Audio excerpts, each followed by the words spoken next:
बारिश का मौसम और अजीब सा सन्नाटा था। चिंटू खेल रहा था और उसकी माँ झाड़ू लगा रही थी। अचानक चिंटू को एक साया दिखा। माँ, वहाँ कोई था।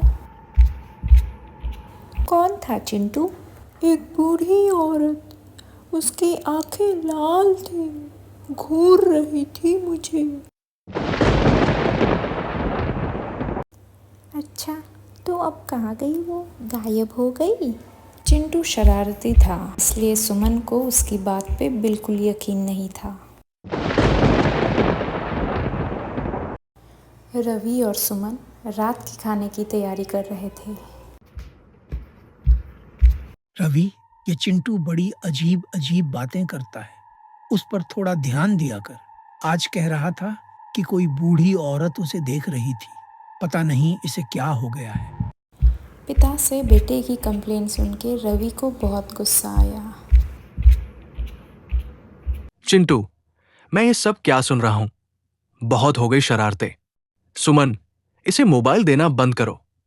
ये मोबाइल पर बेकार के वीडियो देखता है और अजीबोगरीब हरकतें करता है।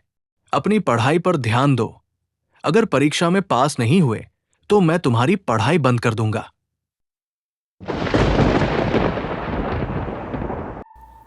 इतने में वो साया फिर से प्रकट हो गया चिंटू के सामने। अब कुछ बोलेगा या घूरता रहेगा जैसा भूत देख लिया हो? माँ, वो बूढ़ी औरत अभी भी मुझे घूर रही थी। बहुत हो गया, मैं सोने जा रहा हूं। सच बताओ बेटा, तुम ये सब क्यों कह रहे हो? तुम ऐसा व्यवहार क्यों कर रहे हो? मैं झूठ नहीं बोल रहा हूँ माँ। सच में लाल साड़ी में एक बूढ़ी औरत मुझे घूरती रहती है। ऐसा लगता है जैसे वो मुझसे बहुत नफरत करती है और मुझे नुकसान पहुँचाना चाहती है। किसी को मुझ पे भरोसा नहीं है, लेकिन कम से कम आप तो मुझ पर यकीन करो माँ। ऐसा नहीं है बेटा, तुम एक शरारती बच्चे हो, इसलिए तुम्हारे पापा और दादू सोच रहे हैं कि तुम मस्ती कर रहे हो। चलो, सोने का समय हो गया है।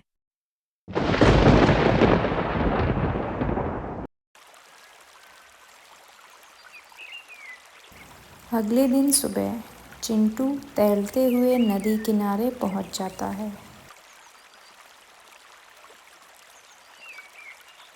मुझे कुछ करना होगा। मुझे माँ, पिताजी और दादू को ये यकीन दिलाना होगा कि मैं झूठ नहीं बोल रहा हूँ।